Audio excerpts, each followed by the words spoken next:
Mesdames et messieurs, bonsoir et bienvenue à ce numéro des Trisoko Triangle Socle du Congo, votre émission qui vous parle chaque semaine de la spiritualité, de l'agriculture, du taxe et impôts.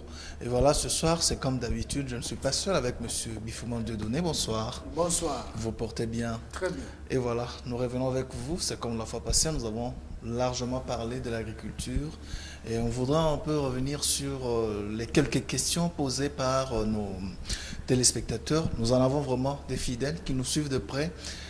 La première que certains ont pu poser, que vous puissiez expliquer brièvement, c'est quoi la valeur ajoutée de l'agriculture dans un monde qui se veut beaucoup plus industrialisé? C'est comme notre pays, l'émergence, c'est l'industrialisation peut-être.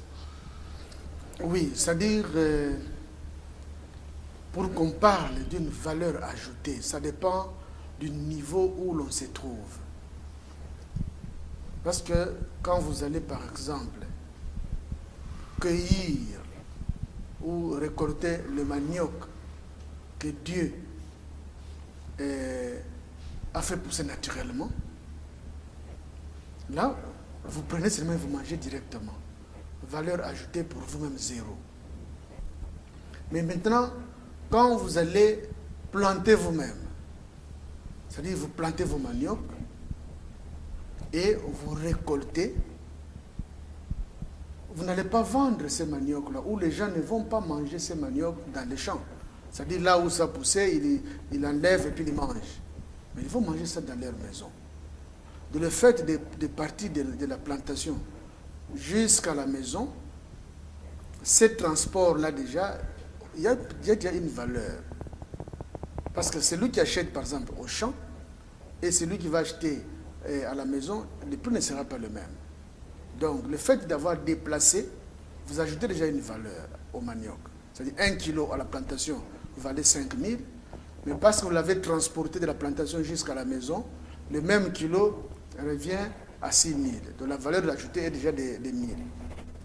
Maintenant, ou vous vendez le manioc cru, ou vous cherchez à les transformer. Maintenant, si vous voulez les transformer, il y a plusieurs orientations. Pour nous, ici, dans notre culture, le manioc, vous pouvez le transformer en foufou, farine de manioc, ou vous pouvez même le transformer en chikwang. Alors, quand vous transformez 10 kg de manioc cru en farine de manioc, il y a tout un processus. Vous devez mettre dans l'eau, vous devez sécher, vous devez moudre. Mais quand vous vendrez le même 10 kg que vous avez récolté, vous le vendez maintenant sous forme de farine de manioc, le prix ne sera pas 5 000. Parce qu'au champ, ça coûtait cru, ça coûtait 5 000. À la maison, ça coûtait 6 000. Mais maintenant, du fait que vous l'avez transformé en farine de manioc, eh bien, peut-être vous serez à 9 000. Donc, il y a déjà une valeur ajoutée aussi. Et si vous voulez faire aussi vendre ça sous forme de chikwang, le fait de fabriquer des chikwang, de bouillir la chikwang, tout ça, c'est aussi, peut-être les 10 tonnes ne vont plus coûter 5 000 quand c'était cru, mais les 10 tonnes vont coûter peut-être 8 000. Et dans un pays qui se veut maintenant alors, beaucoup plus industrialisé, justement, donc, c'est ça oui, la maintenant, vraie question. Non, c'est comprendre d'abord le mécanisme pour que je chute au niveau de l'industrialisation.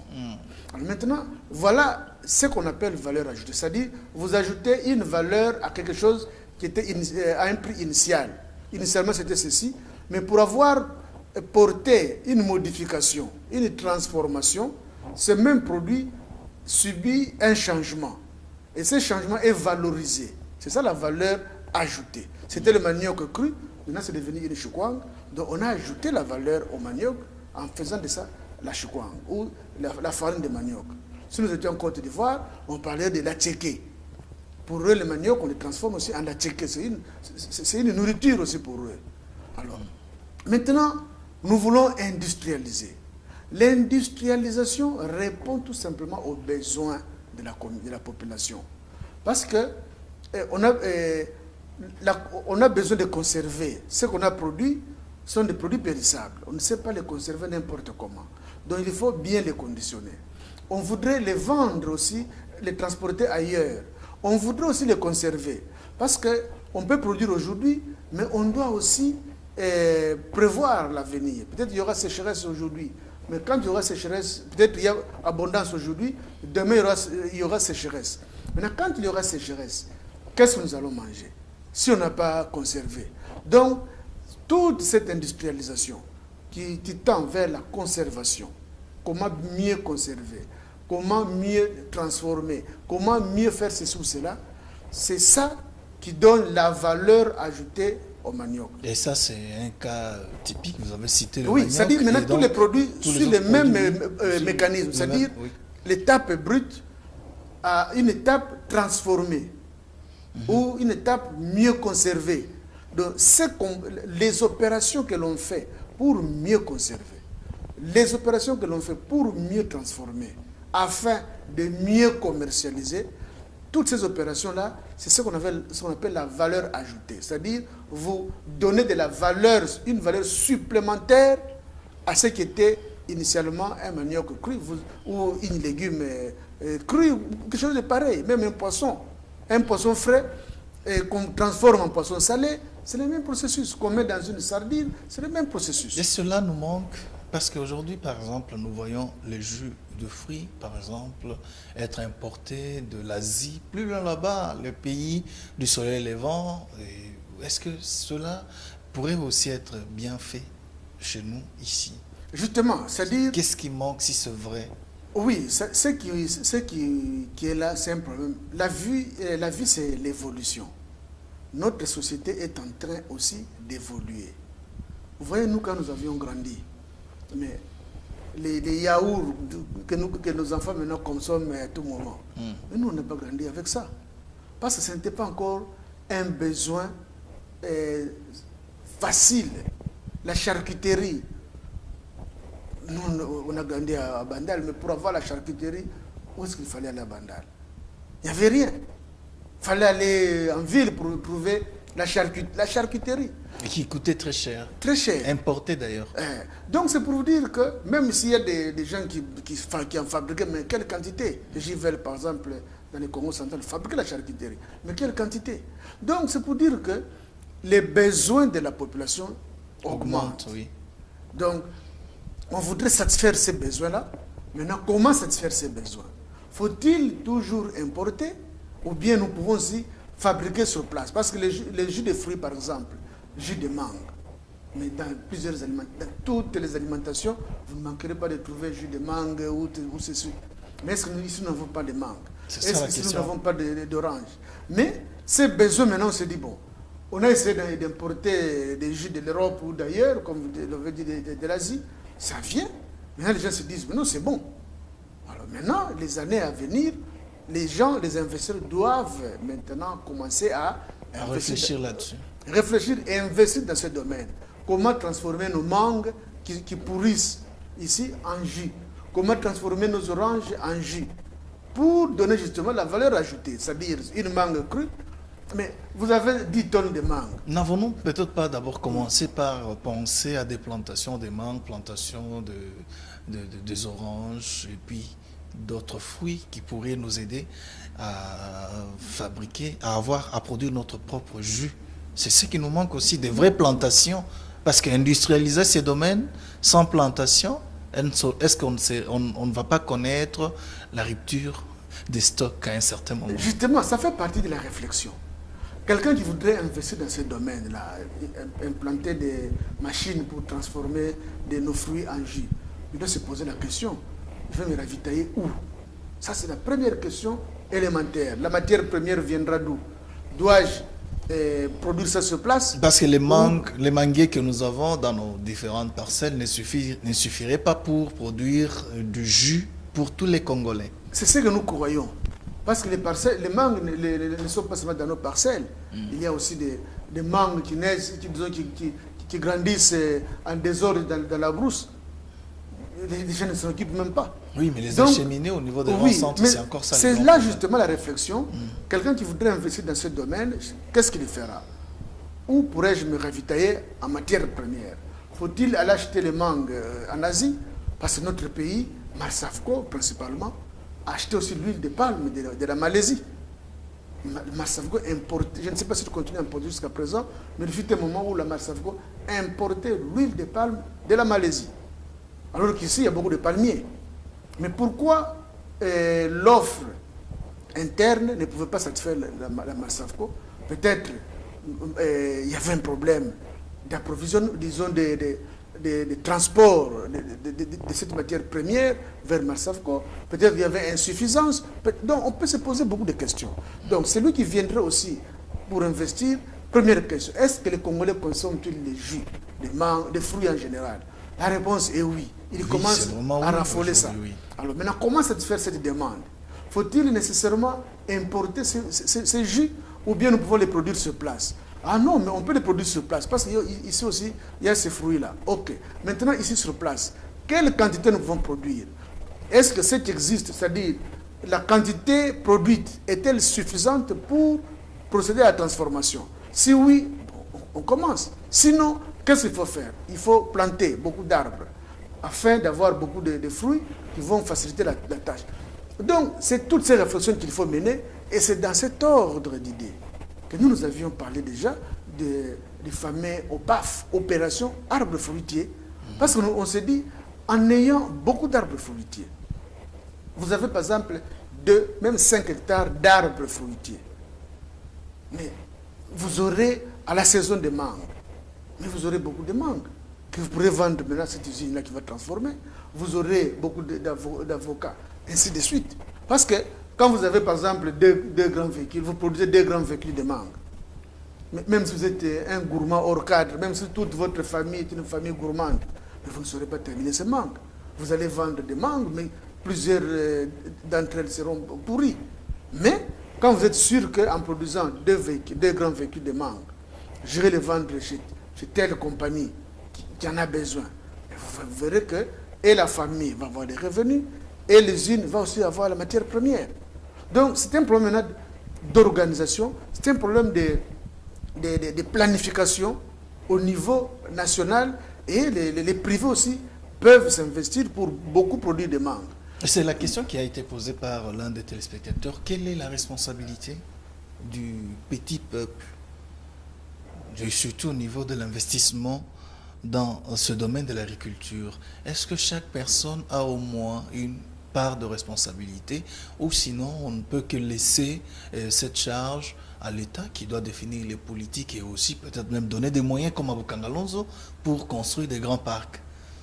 Non, c'est-à-dire l'État, nous ne sommes pas dans une situation d'un État-providence, où à l'époque il y avait les kolkhozes chez les Russes, c'est-à-dire vous-même, tous vous êtes dans un camp, travaillez, vous n'êtes pas salarié, on vous donne tout. Il y a même des églises, il y a une église au Canada comme ça, où les gens vivent en communauté. Tout ce qui est produit appartient à la communauté.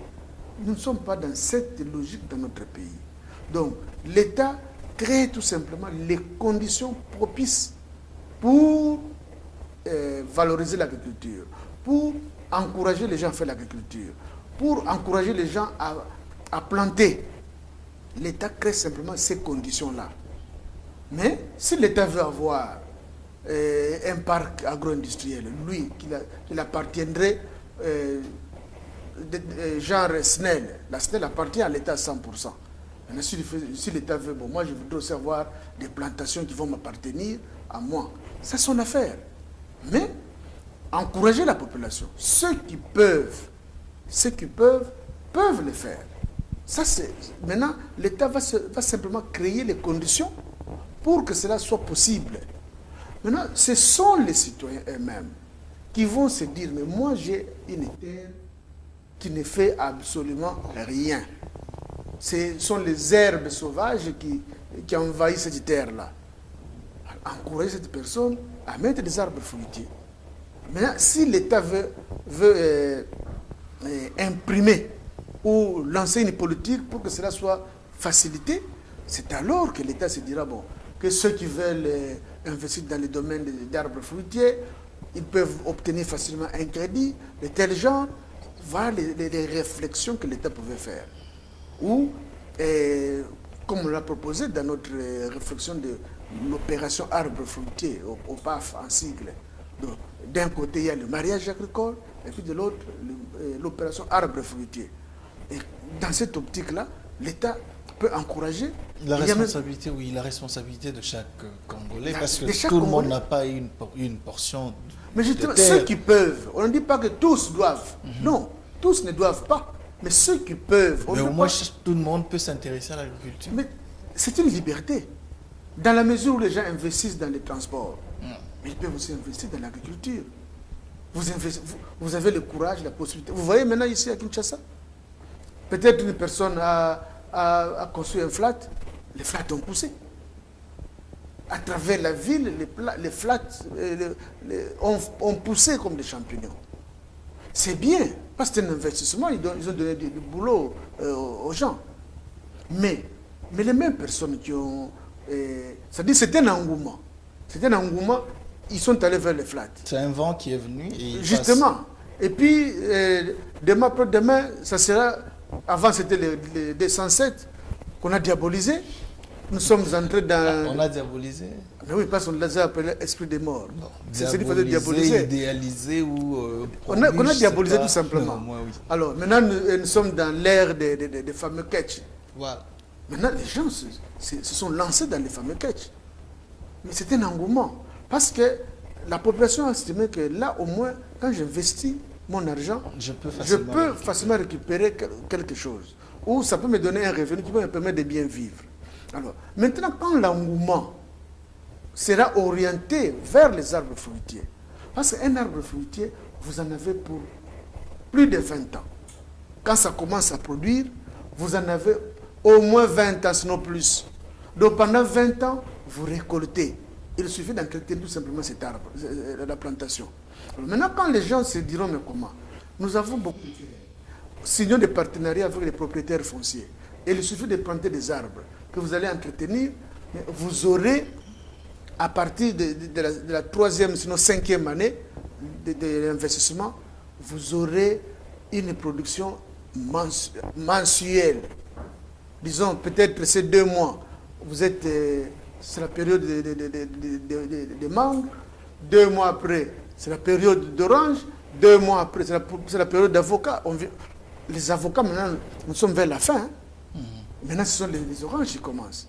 Et si vous avez une plantation d'avocatiers, de manguiers, d'orangiers, de safoutiers, les safous sont terminés, après ce sont les avocats sont terminés, maintenant nous passons aux mangues, les oranges vont passer, ce sera un autre fruit. Ah, mais il n'y a pas de jus d'avocat, on dirait. Il y en a? Les jus d'avocat, mais si. Ah. On en trouve toujours. Et il y a même des vins d'avocat. Oui. Il y a une religieuse qui doit être maintenant à Kananga, mais elle était en certain moment à Matadi, elle fabriquait le vin d'avocat. Un très bon vin. Le jus aussi? Le jus, je n'ai pas vu chez elle, mais dans les supermarchés, quand on voit quand on voit des produits tropicaux, il y a aussi des ananas, tout ça, des bananes, des jus de bananes, il y en a. Donc un fruit, on peut aussi en faire. Et puis l'avocat vous donne beaucoup d'autres choses. Il y a une huile aussi qui entre dans la fabrication de certains produits cosmétiques, pas seulement dans l'alimentation. Donc, il y a beaucoup de choses. Les safous, à part le fait qu'on les mange comme ça, il y a aussi l'huile des safous qui peut servir à autre chose. Donc, on n'a pas encore fait des analyses approfondies sur tout ça. L'ananas, par exemple. L'ananas, à part les jus d'ananas, les gens croient qu'il n'y a que les jus d'ananas, mais il y a beaucoup d'autres choses aussi qu'on fait avec l'ananas. Alors, donc, c'est pour dire qu'on peut faire beaucoup de choses. Et quand vous avez 10 hectares, 20 hectares, d'arbres fruitiers, donc 3 hectares de safoutiers, 5 hectares de ceci. Mais vous êtes un homme heureux. Au-delà de fruits, vous contribuez aussi à l'atténuation du climat. Mais oui, c'est-à-dire l'opération arbre fruitier, si nous avions réfléchi sur ça, c'est pour résoudre 2 problèmes. Le premier problème, c'est sur le plan alimentaire et procurer des revenus directs auprès des investisseurs et des propriétaires. Parce que en donnant des jus aux gens, et vous avez des revenus. Ça, c'est le premier volet alimentaire. Et peut-être, comme je l'ai dit, certains fruits peuvent aussi donner, peut-être peuvent aider pour certains produits cosmétiques, et peut-être pour certains médicaments aussi. Oui, médicaux aussi. Ouais, sur le plan médical. Parce que l'écorce du manguier sert à traiter des hémorroïdes, d'après ce que nous apprenons. Ici, il y a des spécialistes qui peuvent se spécialiser aussi dans ce sens-là. Ça peut aussi servir. Les goyaves servent aussi à calmer la diarrhée. Donc, c'est un fruit, mais ça vous aide aussi à résoudre certains problèmes de santé. Donc, on peut l'orienter et dans l'alimentation et sur le plan médical. Ça sont les fruits. Alors, maintenant, deuxième volet important pour les arbres fruitiers. Mais maintenant, on est en train de crier réchauffement climatique. On a besoin de ceci ou de cela. On peut séquestrer le carbone. Mais justement, parce que les arbres en général jouent un rôle important dans l'atténuation du climat. Tout ça. Parce que les arbres dégagent beaucoup d'oxygène de la journée. Donc, on en a grandement besoin. C'est ainsi que on nous propose, c'est-à-dire quand on parle du poumon, quand on dit que le Congo est un poumon, tout ça, mais c'est parce que nous avons une grande forêt. Mais maintenant, si, à part les forêts que nous avons, il y a de grandes plantations d'arbres fruitiers. Mais les arbres fruitiers vont aussi jouer ce rôle-là. Parce que tout arbre joue ce rôle. Et même dans nos parcelles, parce que vous savez, il y a des parcelles tout entières sans même une petite fleur au coin. Justement, c'est-à-dire si je ne privilégie pas les parcelles, parce que là, dans une parcelle, vous aurez à peine un arbre ou peut-être... mais c'est important. C'est important. Mais ici, on part dans le cadre d'investissement. Oui, dans le cadre de l'investissement, on voit de grandes quantités. Donc, si nous avons, à part les forêts naturelles que nous avons encore si nous avions encore beaucoup de plantations, alors des milliers d'hectares à travers toutes les provinces, en arbres couverts d'arbres fruitiers. Mais réfléchissons un peu. Ça nous donnera quoi? Et beaucoup. Ça nous donnera beaucoup, à part l'aspect carbone auquel nous allons contribuer. Et ça s'achète aussi, ça se rémunère beaucoup. Mais nous avons aussi l'aspect alimentation. Nous allons régler beaucoup de choses.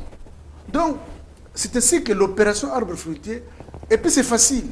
C'est pas trop compliqué parce que quand vous avez une grande plantation, des manguiers par exemple, mais vous n'allez pas mettre les manguiers, un manguier ici, 2 mètres après notre manguier. Non. Il y a un certain espacement qu'il faut respecter. Mais entre ces manguiers, on peut planter les arachides, on peut planter je ne sais pas quoi. Le maïs.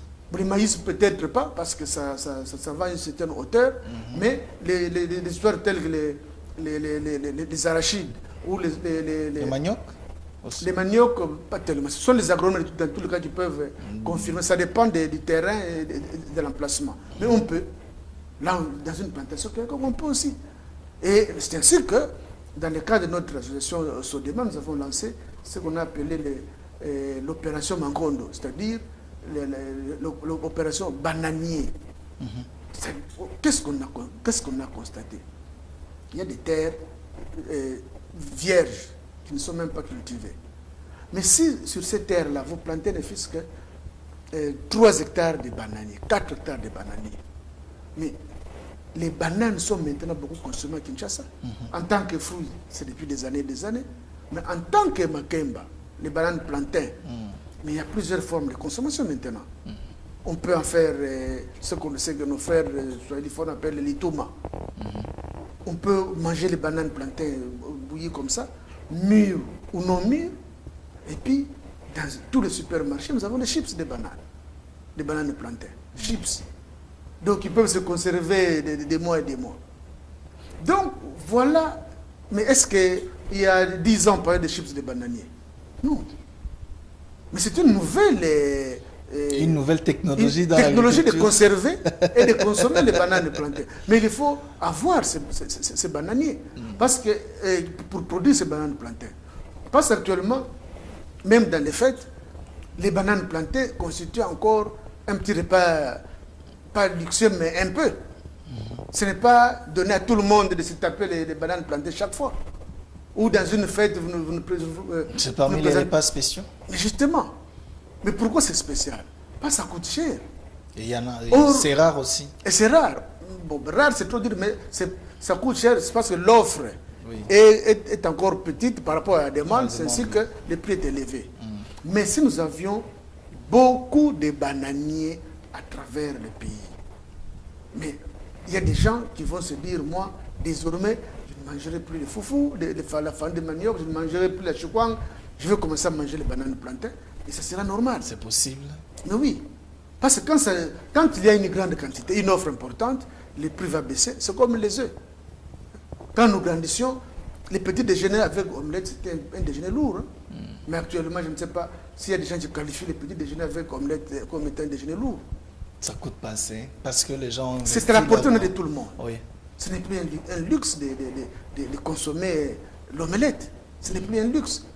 Mais il y a quelques années à Kinshasa, un petit déjeuner avec omelette, c'était un luxe. Mais c'est parce que la quantité de la production d'œufs a tellement augmenté que c'est devenu à la portée de tout le monde. Donc les bananes plantains peuvent aussi subir le même sort. Et donc, à vous entendre, investir dans l'agriculture, c'est pas du tout un risque qui peut vous amener à perdre votre argent. Mais non, ça ne peut pas être un risque. C'est-à-dire, il y a des risques. Ce n'est pas que le fait d'investir dans l'agriculture est un risque de vous perdre. Non, vous ne perdez. Ce n'est pas qu'en investissant dans l'agriculture, vous perdez. Non. En investissant dans l'agriculture, vous pouvez beaucoup gagner. Mais il y a des risques comme dans tous les autres métiers. Vous pouvez investir aujourd'hui, demain, vous n'avez pas bien entretenu la plantation, le feu de brousse vient tout ravager, c'est une perte. Mais quand vous avez bien organisé la situation, vous êtes bien assuré, et vous n'aurez plus, même s'il y a des ravages d'incendie, mais avec l'assurance, vous allez encore vous remettre en force. Donc, c'est un problème d'organisation, tout simplement. Et cette organisation devrait être les résultats d'une étude. On a déjà lancé l'opération arbre fruitier, c'est quand même une étude déjà. Maintenant, les autres peuvent prendre et puis continuer l'étude. Le mariage agricole, c'est comme un téléspectateur posait la question.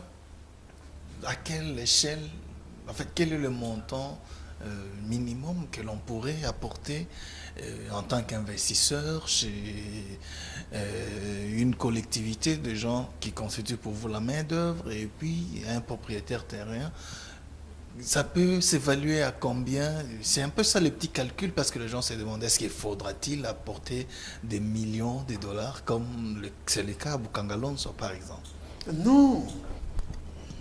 Mais le mariage agricole, ça dépend de ce que vous... Si vous dites, bon, moi je voudrais une plantation des milliers d'hectares qu'on doit cultiver, on doit avoir un tracteur, on doit faire ceci, là, c'est tout à fait normal qu'il y ait beaucoup de moyens. Et on peut aussi se dire, nous allons attaquer, nous allons faire par exemple un potager avec 1 hectare. Mais c'est aussi une étendue qui peut vous permettre d'avoir suffisamment là aussi de légumes. 1 hectare pour un potager, ce n'est pas peu. Mais c'est-à-dire, ça dépend de ce que vous voulez. Parce qu'il y a des personnes que vous alliez à Njili Brasserie ou peut-être à Kimwenza ou ailleurs, des familles qui vivent du jardinage. Et le jardinage paye aussi. Ah, ça c'est une bonne information pour les autres. Mais Je si. ne crois pas, c'est pas aussi facile. Mais si, mais vous, allez même à Kimwenzagar. Hein? Allez même à Kimwenzagar, tout simplement. Vous verrez que on trouve des familles qui ne vivent que du jardinage. Il y en a. Et partout, même à l'époque, quand il y avait la pépinière en face de Bandal, moi je connais des familles, j'ai grandi à Bandal, je connais des familles qui n'ont vécu que du jardinage. Mais c'était que l'étendue, à peine peut-être 30 mètres sur 20, ou même moins que ça.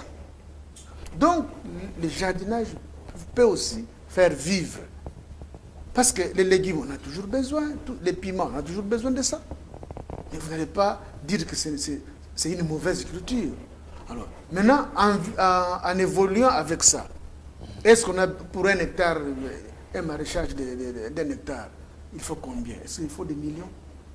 1 hectare pour des jardins? Mais c'est ça la question. Mais justement, c'est pour vous dire que ceux qui se disent qu'il faut nécessairement des millions pour faire ça. Il se trompe.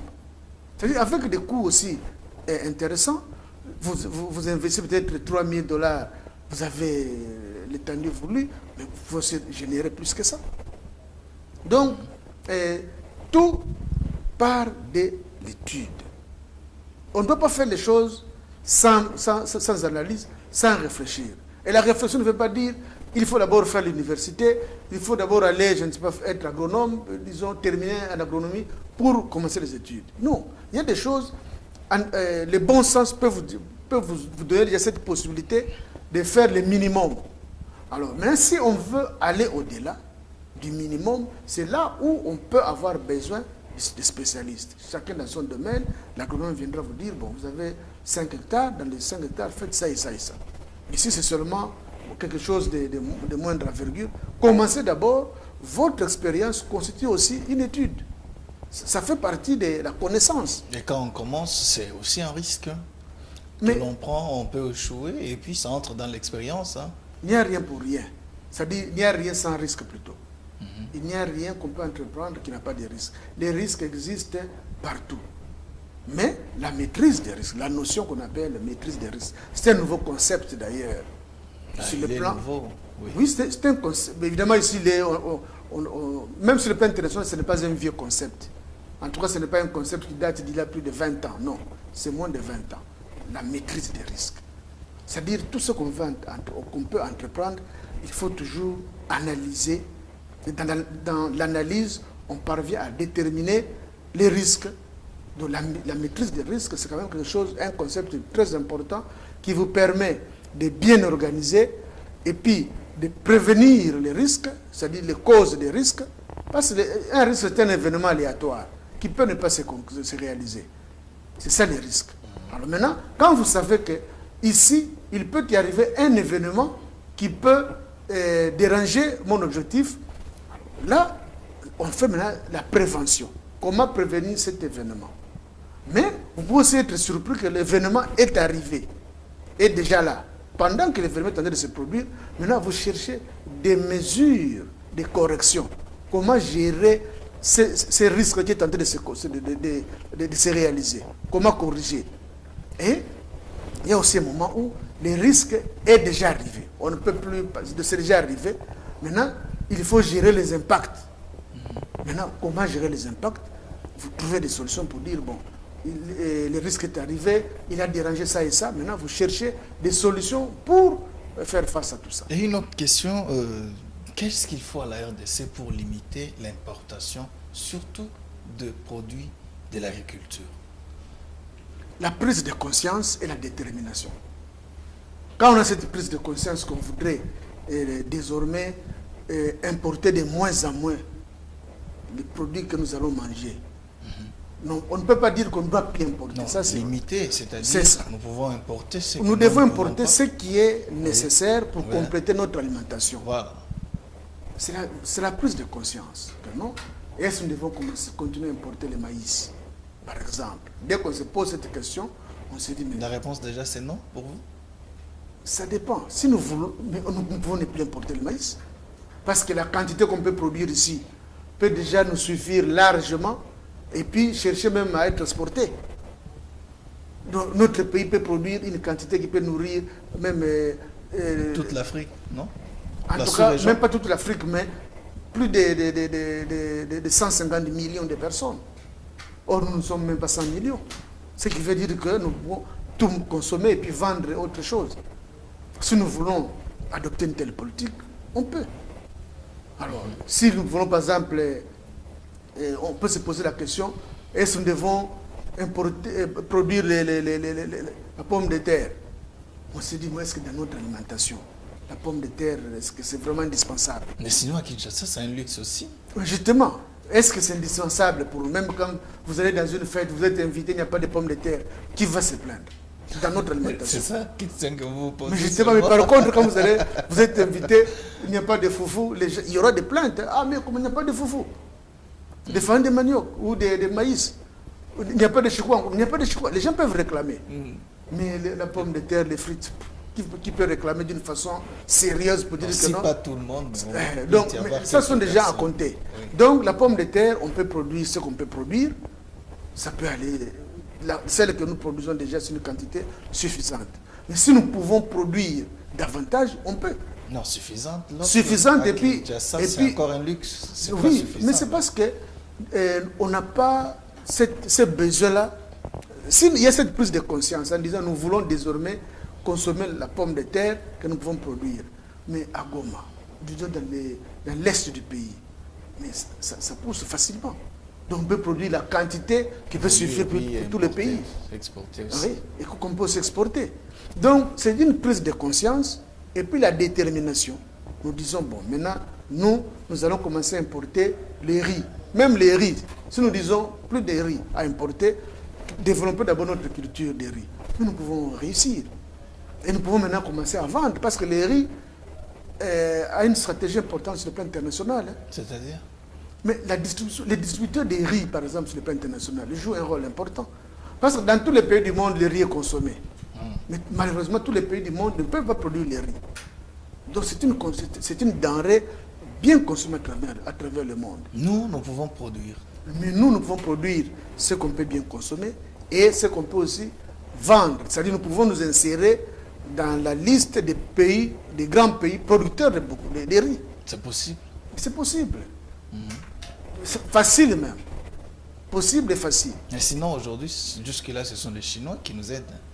Oui, les Asiatiques, parce qu'eux ont développé cette culture. Ça vient de très loin. Mais c'est ça justement. Mais ça devait venir de très loin. Mais les Chinois ont essayé les riz à Ndjili. Quand vous allez à Ndjili, au quartier 7, il y a encore un endroit où des mamans qui produisent les riz vont faire décortiquer. Mais quelle quantité? Et les gens qui achètent ça vous disent, ah, ce riz-là est bon, c'est mieux que le riz importé. Bumba, les riz de Bumba. Mais à Bumba aussi, à l'Équateur, à Mbanzangong ici, il y avait des Chinois qui ne produisaient que ça. Mais pourquoi on a arrêté? Donc ce sont des choses qu'on peut faire très facilement. Il n'y a pas seulement que Mbanzangong, il y a beaucoup d'autres endroits où on peut produire beaucoup de riz. Si nous voulons produire beaucoup de riz, on peut le faire aussi. Mais c'est un problème de prise de conscience et de détermination. Et dans la détermination, il y a les études. Vous étudiez et puis vous arrivez à un niveau, vous dites, bon, comme on a étudié, c'est faisable, maintenant nous engageons. Ça, c'est comme ça qu'il faut comprendre les soucis de développer notre agriculture. Est-ce qu'il y a prise de conscience? Je ne dirais pas qu'il n'y a pas prise de conscience, mais est-ce que cette prise de conscience est-elle suffisante? Peut-être. Parce que si elle était suffisante, on aurait atteint un niveau où la détermination allait être grande. C'est ça. Donc on ne peut pas me dire que non, la prise de conscience est suffisante. Moi je dirais, bon, peut-être qu'elle est suffisante, mais elle n'est pas encore prouvée qu'elle est suffisante. Et si je vous comprends bien, ça veut dire si on pense investissement dans notre pays, ne pensons pas seulement aux maisons, aux hôtels de luxe ou à des entreprises de transport, mais il faut aussi penser à investir dans le domaine de l'agriculture. C'est sans risque, sinon, ou bien c'est payant, oui, c'est rentable. Oui, c'est-à-dire, c'est ça la prise de conscience. Quand les gens comprendront qu'investir, ce n'est pas simplement dans le domaine de l'immobilier et puis dans le domaine des hôtels, pas seulement là-bas, qu'on peut aussi investir dans l'agriculture, vous verrez que la philosophie va changer dans notre pays. Parce que les gens qui peuvent investir dans l'agriculture, il n'est pas dit que vous devez obligatoirement aller cultiver les champs, vous devez obligatoirement avoir la ferme ou une ferme. Mais on peut aussi investir dans l'agriculture. Par exemple, quand on a créé une banque agricole et vous prêtez l'argent... Mais on est encore très loin de ça. Mais il y avait une banque agricole dans ce pays. Oui, mais elle n'est plus ce qu'on a beaucoup plus reculé qu'on avance dans le domaine d'investissement dans l'agriculture. Oui, c'est-à-dire, est-ce qu'il est impossible d'avoir une banque agricole dans notre pays? Ce n'est pas impossible parce que nous avons déjà eu une banque qu'on appelait banque de crédit agricole. Oui, elle n'existe plus. Mais aujourd'hui, nous avons d'autres banques, plusieurs même. Est-il possible dans notre pays d'avoir un crédit auprès de nos banques et le crédit à investir dans le domaine de l'agriculture. C'est encore ça les contraintes que nous avons. Oui, c'est-à-dire, vous voyez, quand on présente le problème sous cet angle-là, on croit que c'est difficile. Alors que c'est facile. Oui. Ce n'est pas compliqué. Mais c'est question de changer de stratégie. La stratégie que la BCA à l'époque, Banque de Crédit Agricole, utilisait, qui a entraîné sa chute. Mais ce sont ces erreurs-là qu'il faut tout simplement éviter. Il y avait la SOFIDE qui a sombré. Mais ce sont ces erreurs-là qu'il faut éviter. Les FPI a des difficultés. Ce sont ces erreurs-là qu'il faut éviter. C'est-à-dire accorder des crédits à des gens qui deviennent insolvables à un certain moment. Ou bien qui ne peuvent plus payer qui ne peuvent plus rembourser et qui utilisent une certaine influence pour ne pas rembourser. Conséquence, la banque n'a plus rien. Maintenant, c'est question de changer de stratégie. L'argent est là, on peut mettre l'argent parce que les gens vont épargner. Quand vous épargnez, vous allez épargner dans une banque de crédit agricole. Mais c'est votre argent, c'est un investissement, non? Vous donnez, mais la banque va utiliser ça à autre chose. Va prêter maintenant à ceux qui veulent faire l'agriculture. Et ceux qui veulent faire l'agriculture, quand ils vont travailler, ils vont rembourser les crédits, ils auront un peu de revenus. Donc, c'est tout ça. Même, il y a aussi sachant que l'agriculture, c'est parmi les investissements à moyen ou long terme. Hein? Non, pas à long terme. L'agriculture, ce n'est pas à long terme. Lorsque vous avez une plantation qui, pour produire, il faut attendre 5 ans ou... Mais ce n'est pas à long terme. À long terme, c'est plusieurs années. À court terme, parce que à partir disons, à court et moyen terme, il y a des cultures qui vous font une année. Une bananerie, par exemple, pour qu'elle commence à produire. C'est une année. Une année après, quand la bananerie commence à produire, vous commencez aussi à rembourser. C'est chaque mois que vous consommez, que vous récoltez, pendant plus de 10 ans. Donc, aujourd'hui vous plantez, une année après vous commencez à récolter, et pendant 10 ans, vous continuez pendant plus de 10 ans, vous continuez toujours à récolter. Vous ne faites plus de travaux, juste l'entretien, une bananerie. Les autres arbres fruitiers, peut-être ce sont les mangoustaniers qui prennent beaucoup de temps, plus de 5 ans. Mais vous diversifiez quand vous voulez investir dans ce domaine. C'est là l'importance des études. Vous direz, bon, moi, dans les domaines agricoles, je commence par les potagers, parce que là, au moins, 1 mois, 2 mois après, je peux commencer à vendre. Pendant ce temps, on attend une bananerie qui va commencer à produire une année après.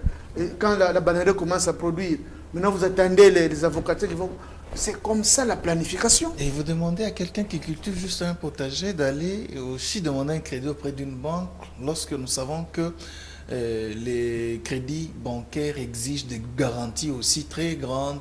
C'est comme le cas dans notre pays. On doit identifier vos biens et puis nous sommes à la fin, c'est peut-être déjà la conclusion. Oui, mais Finca est là, non? Est-ce que Finca exige trop de garanties? Ça dépend du montant que vous voulez solliciter comme crédit. Il y a des banques qui vous Procrédit. Est-ce que Procrédit exige toujours pour n'importe quel montant beaucoup de garanties? Il faut hypothéquer ceci ou cela. Finca aussi, c'est la même chose. C'est-à-dire, ça dépend de la philosophie qu'une institution financière se dote pour accorder des crédits. Donc, quand c'est bien conçu, quand on veut résoudre un problème, ça fait partie aussi de l'étude. C'est quand on a étudié qu'on se dit quel type d'institution financière il faut mettre en place qui pourrait accorder des crédits dans tel domaine, tel domaine. Donc, tout ça, c'est facile. Il suffit de réfléchir pendant un certain temps, même pas des années. En quelques heures, on peut trouver des solutions. Voilà, merci M. Boufoumane d'avoir répondu à toutes nos questions. Je pense prochainement, nous allons encore revenir nous allons revenir pour parler encore de l'agriculture parce que le sujet semble devenir très vaste et nous étayons petit à petit la matière avec d'autres idées et surtout les réponses que vous avancez. Mesdames et messieurs, nous sommes arrivés à la fin de la tranche d'aujourd'hui. Je pense que vous pouvez suivre cette émission sur www.trianglesocleducongo.org ou aller sur YouTube, vous tapez émission Trisoko, vous allez regarder encore beaucoup d'autres émissions déjà réalisées. Merci de nous avoir suivis et prenons rendez-vous prochainement, même heure et même fréquence. Au revoir.